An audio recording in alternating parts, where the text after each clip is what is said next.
למורנו הרב שליטה. את המכתב הזה רציתי לכתוב כבר מזמן. אולי לא כתבתי כי לא הייתי מספיק אמיץ. אולי פשוט לא ידעתי איך להגיד. כי היה לי קשה. הרגשתי שכולם מצליחים חוץ ממני. אני זוכר שאמרת לי אז באותה שיחה, לא נורא, מחר ננסה שוב.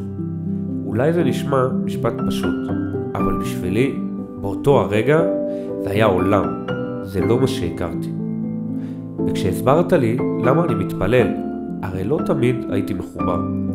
הרי אתה זוכר, הייתי צריך קודם להתחבר לעצמי, להיות עם עצמי, להבין את עצמי. הרי אם לא שהחברים שלי תמכו בי ונתנו לי להבין שאני צריך להתנתק מהשטויות שהעסיקו אותי, אני לא יודע איפה הייתי היום. ולימוד התורה, בכלל, לימוד התורה הקדושה, שהיא חיינו, עד שהצלחתי לחזור לשבת על ספסל של ישיבה, לקח לי מלא זמן. מלא הבנה מצדך, מלא סבלנות של צוות הישיבה המדהימים, עד שאני ממש יכול ליהנות מהלימוד שלי, ולהתענג על בית השם כל יום. אני אשקר אם אני אומר שהדרך הייתה קלה. הסדנאות, השיחות הקבוצתיות המשותפות, ולכל אורך הדרך היה לי רגעים קשים, רגעים שחשבתי לוותר, רגעים שחשבתי שלא רואים אותי יותר. נכון, זה לא היה קל להגיע לחוג עם הרגשות האלה, לכן לפעמים לא הייתי מספיק מרוכז, אבל אתה תמיד היית שם בשבילי. תמיד הבנת אותי וחייכת אליי, את החיוך המיוחד שלך ששמור לי עמוק בלב.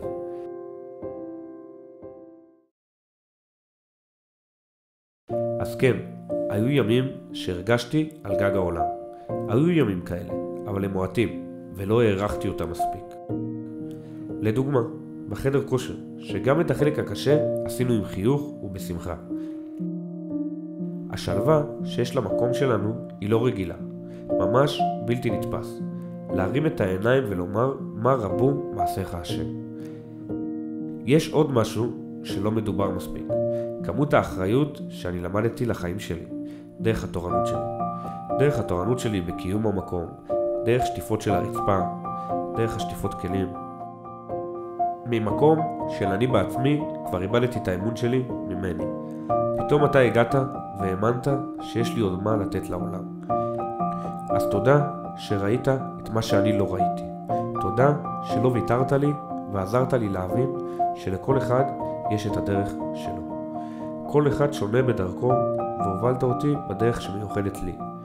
אולי אני לא אשלח את המכתב אף פעם, אבל כל יום שאני מצליח את החיים שלי, זה המכתב האמיתי. באהבה והערכה אינסופית, תלמידך אליהו.